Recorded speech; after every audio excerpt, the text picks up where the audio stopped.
3 দিনের সফরে দিল্লিতে যুক্তরাষ্ট্রের জাতীয় গোয়েন্দা পরিচালক তুলসী গ্যাবার্ড অংশ নিচ্ছেন উচ্চ পর্যায়ের সব বৈঠকে।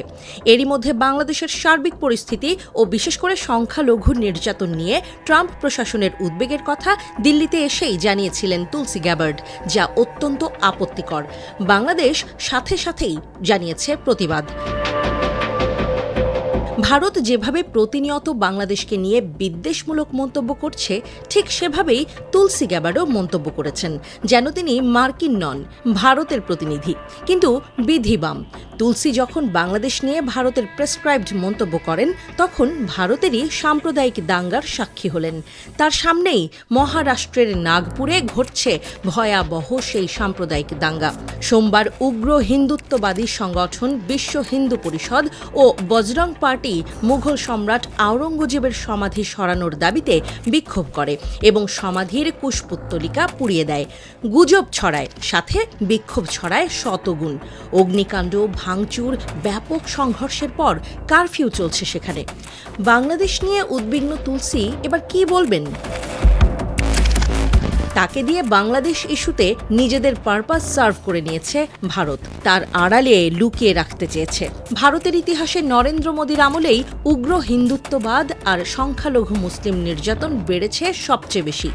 এমন ভয়াবহ সত্য যে নরেন্দ্র মোদীর উত্থান গুজরাটে মুসলিম নিধনের মধ্য দিয়ে, নিজ দেশেই সে পরিচিত গুজরাটের কসাই নামে। এছাড়া এই ভারতেই মুসলমানদের ঐতিহাসিক স্থাপনা থেকে শুরু করে বাবরি মসজিদ সহ অসংখ্য মসজিদ গুড়িয়ে দেওয়া হয়েছে। মণিপুর রাজ্যে হিন্দুত্ববাদী দাঙ্গায় রাজ্য শাসন ভেঙে পড়েছে। সেনা শাসন জারির পরেও থেমে নেই হত্যা, নির্যাতন, লুটপাট সহ মানবাধিকার লঙ্ঘন। 2024 সালে যুক্তরাষ্ট্রের পররাষ্ট্র মন্ত্রণালয় বলে যে ভারতের উত্তর পূর্বাঞ্চলীয় রাজ্য মণিপুরে উল্লেখযোগ্য রকমের মানবাধিকার হনন হয়েছে। মণিপুর ছাড়াও গত 1 বছরে সংখ্যালঘু, সাংবাদিক এবং প্রতিবাদী ব্যক্তিদের ওপরে হামলার ঘটনাও তারা উল্লেখ করেছে মানবাধিকার সংক্রান্ত বার্ষিক প্রতিবেদনে।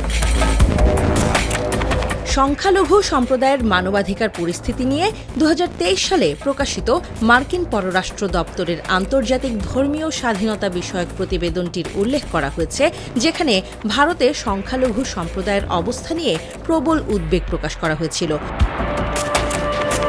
2022 সালে তৎকালীন মার্কিন পররাষ্ট্রমন্ত্রী অ্যান্টনি ব্লিংকেন প্রকাশ্যে ভারতে মানবাধিকার লঙ্ঘন নিয়ে উদ্বেগ প্রকাশ করেন। ভারতের পররাষ্ট্রমন্ত্রী এস জয়শঙ্কর ও প্রতিরক্ষামন্ত্রী রাজনাথ সিংয়ের সামনে বসে বলেন, এসব ঘটনায় জড়িতদের মধ্যে রয়েছে সরকার, পুলিশ ও জেলখানার কর্তারাও। যুক্তরাষ্ট্রের দৃষ্টি তা এড়াচ্ছে না। ভারতে যখন সংখ্যালঘুদের নিরাপত্তা নেই, ঘটছে মানবাধিকার লঙ্ঘনের ঘটনা, তখন তুলসী গ্যাবার্ডকে দিয়ে বলিয়ে নিলেন বাংলাদেশের ধর্মীয় সংখ্যালঘু নির্যাতনের কথা। নিজেদের অপরাধ আড়ালে রাখতেই কি এই কৌশল ভারতের?